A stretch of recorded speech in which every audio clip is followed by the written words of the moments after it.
Apakah benar perempuan itu lebih nurturing atau punya naluri pengasuhan lebih besar dari laki-laki?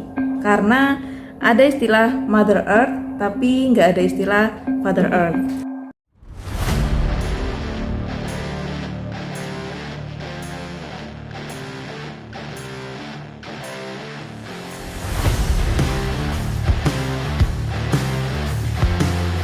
Ini pertanyaan yang menarik ya. Kenapa sih kok ada Mother Earth, tapi kok nggak ada Father Earth gitu ya? Ada Ibu Bumi, tapi kok nggak ada Bapak Bumi gitu ya? Dan juga apakah benar sih perempuan itu lebih mempunyai insting naluri pengasuhan gitu ya daripada laki-laki? Nah, kita bisa menjelaskan ya fenomena ini dengan sebuah teori tentang perbedaan dan persamaan. Kebetulan di dalam buku saya, di buku Feminis Muslim di Indonesia ya, di halaman 22 itu juga di sana saya sebutkan di dalam melihat perbedaan itu ada beberapa tokoh, misalnya Carol Becci dan Sila Bulbeck ya di situ untuk menjelaskan sebenarnya bagaimana sih teori-teori yang bisa untuk menjelaskan tentang laki-laki dan perempuan itu beda atau tidak beda begitu ya.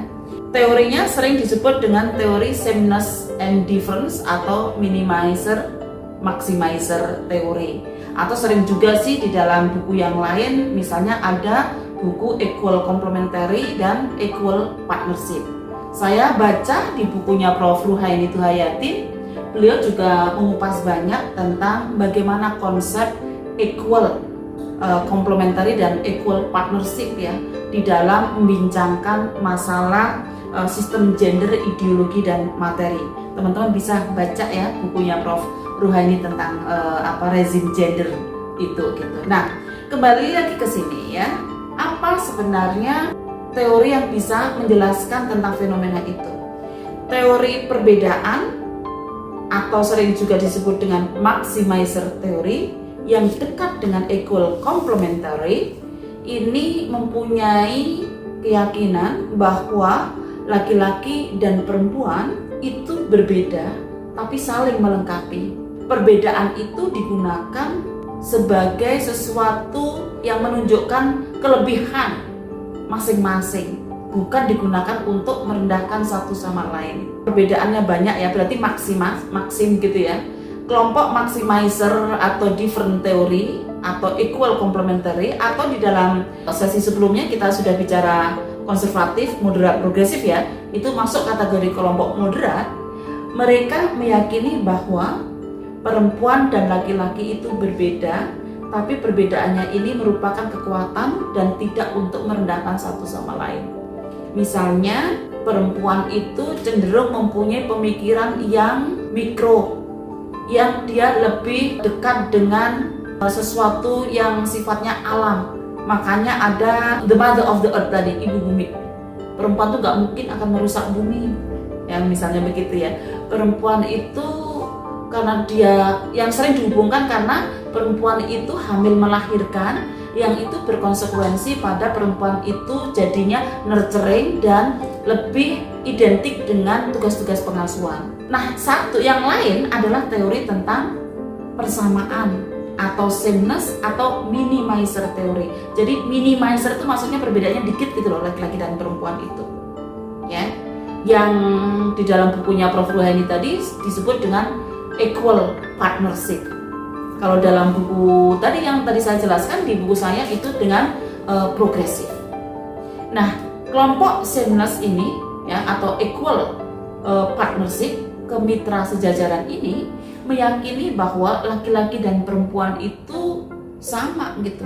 Dalam arti seorang laki-laki dia juga ada loh yang tidak akan merusak alam. Ada kok laki-laki yang juga dia punya jiwa pengasuhan gitu ya.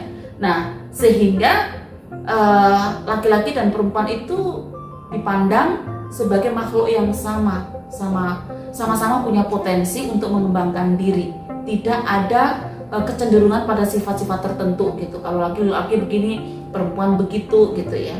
Memang sih kalau saya lihat ya, orang-orang yang psikologi itu kecenderungannya ada di difference teori. Kalau orang-orang sosiologi itu kecenderungannya ada di sameness teori. Nah, cara berpikir atau kerangka berpikir ini sangat menentukan pada bentuk laku berikutnya. Katakanlah nih, kalau saya menjadi Menteri Pendidikan, amin insya Allah, maka kalau saya menggunakan teori difference, yang saya yakini teori difference, saya akan menempatkan posisi strategis itu perempuan.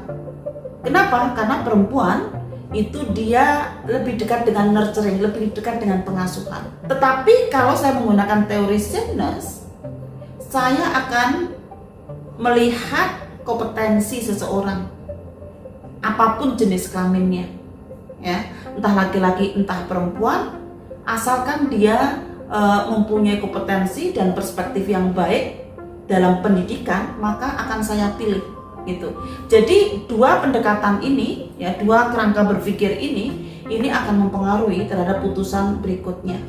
Di dalam penelitian saya, kecenderungan feminis muslim di Jogja itu 52% di sameness dan 48% di difference.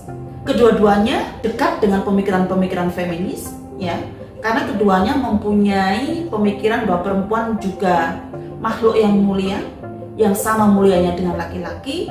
Hanya saja cara mewujudkan kehidupan perempuan menjadi lebih baik itu dengan cara yang berbeda. Mudah-mudahan semakin clear ya untuk teori perbedaan dan persamaan ini. Fenomenanya kalau kita tidak memahami dua kerangka berpikir ini, kadang-kadang begini, yang kelompok perbedaan dia akan menyalahkan kelompok persamaan. Kamu aktivis perempuan berjuang kok sampai kebablasan kayak gitu toh gitu.